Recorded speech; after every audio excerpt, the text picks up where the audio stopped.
आपने बहुत सी प्रेम कहानियाँ सुनी होगी। आज मैं आपको एक भारतीय सैनिक की अमर प्रेम कहानी बताऊंगा, जहां प्रेमी और दो प्रेमिकाएं देश के लिए शहीद हो गए। वो अमर सैनिक जसवंत सिंह रावत है। उन्होंने अकेले ही 300 चीनी सैनिकों को नष्ट कर दिया था। उस वीरता और उनके प्रेम की कथा आज मैं आपको सुनाऊंगा, तो वीडियो को अंत तक जरूर देखें। मुझे उम्मीद है कि आपको ये वीडियो बेहद पसंद आएगा। अरुणाचल प्रदेश के एक छोटे से शहर दिरांग से तावांग के रास्ते में एक ऊंचा पहाड़ आएगा। आपको उस ऊंचे पहाड़ को टेढ़े मेढ़े हेयरपिन मोड़ों से पार करना होगा। इस पहाड़ी के शीर्ष पर सेला लेक है और उस रास्ते को सेला पास कहा जाता है। इसके 2 किलोमीटर बाद है जसवंतगढ़, अमर जवान जसवंत सिंह का स्मृति मंदिर। गढ़वाली युवक जसवंत सिंह रावत मधुर स्वभाव के थे। वो एक भारतीय सेना के जवान थे। अरुणाचल के तावांग सीमा की रखवाली कर रहे थे। वो केवल 21 साल का था। वो हंसी, गाने और कहानियों से अपनी यूनिट का मनोरंजन करते थे। यूनिट में हर कोई इस बात पर सहमत था कि जसवंत का चेहरा देखने से दिन बेहतर हो जाएगा। यूनिट में सभी लोग उन्हें बहुत पसंद करते थे। ड्यूटी बदलने के दौरान पोस्ट से कैंप तक जाते समय रास्ते में 2 लड़की के साथ उनकी मुलाकात हर दिन होता था। मनपा जनजाति की 2 खूबसूरत युवतियाँ सेला और नूरा है। सेला बड़ी है और नूरा छोटी है। दोनों बहनों को इस जसवंत से प्यार हो गया। भारत के पूर्वी राज्यों में महिलाएं सर्वश्रेष्ठ थे, इसलिए दोनों बहनों ने बिना सोचे समझे अपना प्यार का इजहार जसवंत को कर दिया। ये दोनों एक साथ प्रेम की पेशकश कैसे कर सकते हैं, तो सुनो। दोनों बहनों की ये बात सुनकर जसवंत चौंक गए और बोला, मेरे शादीशुदा घर में एक पत्नी है। उस दोनों लड़की ने इस बात को नहीं मानी, लेकिन दोनों बहनों ने कहा, चिंता मत करो, हम तुम्हारी पत्नी को बड़ी बहन के हिसाब से सेवा करेंगे। जसवंत नहीं माना। दोनों लड़कियां रोज जसवंत के लिए अच्छे खाना बनाती थी। धीरे धीरे जसवंत को दोनों लड़कियों से प्यार हो गया। जसवंत का वो प्यार नहीं, हम उम्रों के बीच दोस्ती का रिश्ता जैसा है। लेकिन सेला और नूरा को जसवंत से प्यार हो गया। कभी गुस्सा दिखाकर तो कभी हाथ जोड़कर जसवंत दोनों बहनों को समझाने की कोशिश करता था। उनका रिश्ता ठीक से शुरू होने से पहले नवंबर 1962 आ गया। भारत की पूर्वी सीमा पर चीन ने हमला कर दिया। कौन जानता था कि वो तीनों इस युद्ध में शहीद हो जाएंगे। एक दोपहर को तीनों मिलकर नदी के किनारे बैठे बात कर रहे थे। अचानक उन्होंने भारतीय सैनिकों को हाथों में राइफल लेकर सीमा के ओर भागने देखा। जसवंत ने अपनी राइफल उठाई और सीमा की ओर दौड़ पड़ा।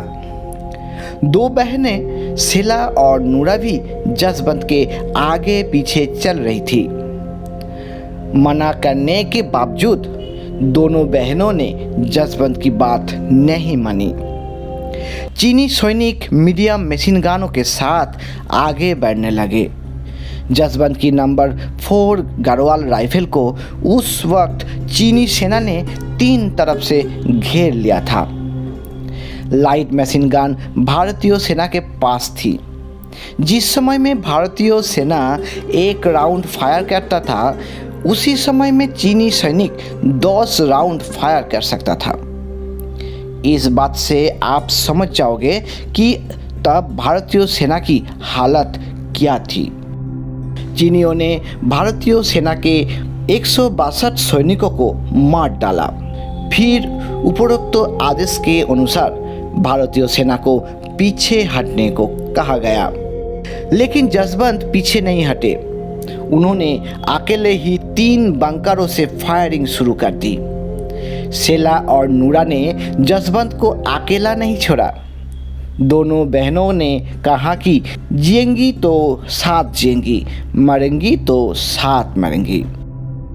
जब राइफल में गोलियां खत्म हो जाती थी तो दोनों बहनें उसे फिर से लोड कर देती थी।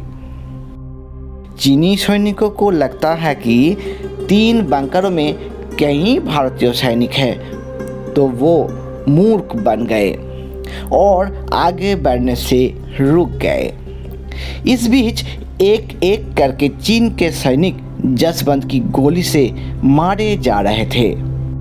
इस तरह 3 दिन बीत गए।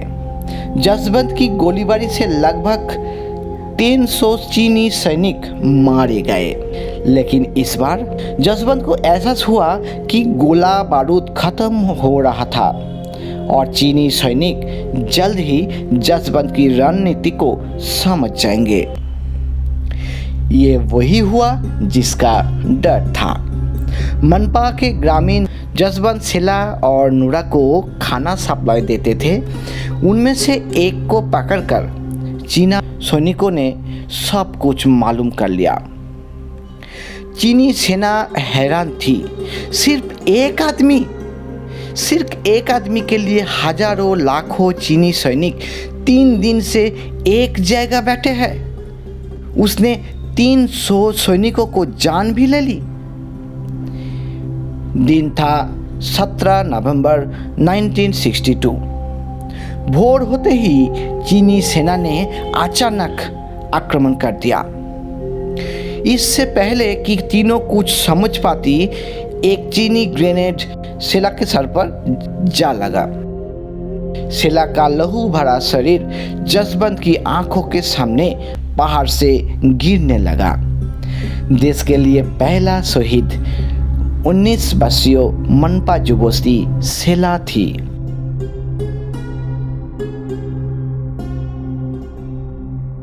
जसवंत के हाथ का राइफल इसके बाद भी नहीं रुके। उस वक्त उन्हें शरीर में 3 गोलियां लगी। ऐसे में वो उठे और राइफल से 7 चीनी कमांडो के सिर कुचल दिया। अब जसवंत को समझ आ गया कि लड़ाई अधिक समय तक जारी नहीं रखी जा सकती। बंदूक में एक ही गोली है। जसवंत ने नूरा से कहा है कि भाग जाओ यहाँ से। इस बार मत के राही जसवंत के बात नूरा ने मान लिया, ठुकराया नहीं। आखिरी बार दीदी की लहूलुहान लाश को देखकर नूरा नीचे जाने लगी। उस वक्त 21 साल का जसवंत तावांग बॉर्डर पर अकेले थे। चीनी सैनिक आगे बढ़ रहे थे। जसवंत चीनी सेना की पकड़ में नहीं आए।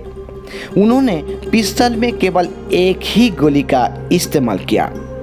सिर पर पिस्तौल रखकर उन्होंने भारत माता की ओर देखा और गोली चला दिया। जसवंत की जमा हुआ शरीर लुढ़क कर सेला के शरीर के पास आकर रुक गए।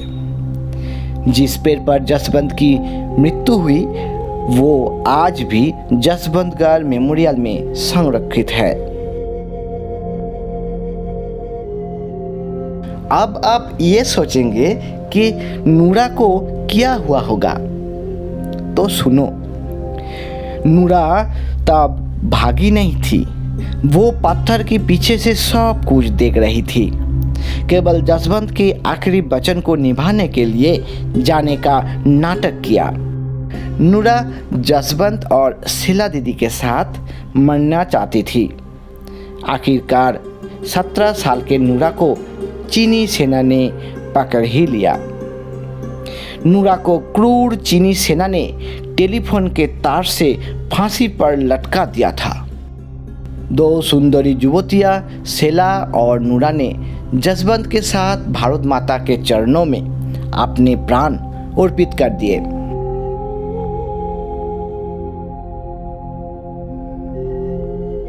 सेला लेक और सेला पास का नामकरण करके सेला पूरी दुनिया के लिए अमर हो गई और 100 मीटर ऊंचाई से गिरने वाला दुनिया का सबसे मशहूर झरना नूरा के नाम से मशहूर हो गए।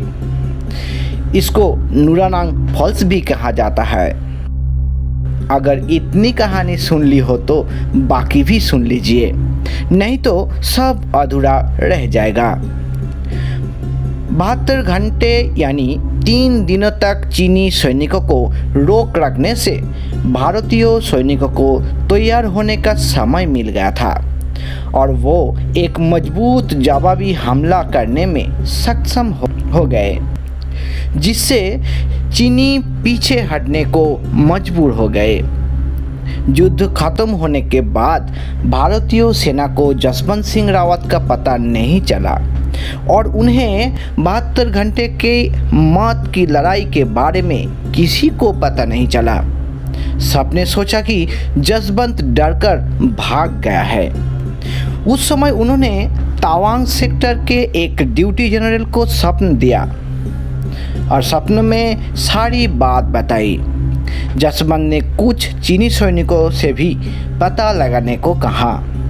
बाद में चीनी सैनिकों ने फ्लैग मीटिंग में उन तीनों के बारे में सब कुछ बताया।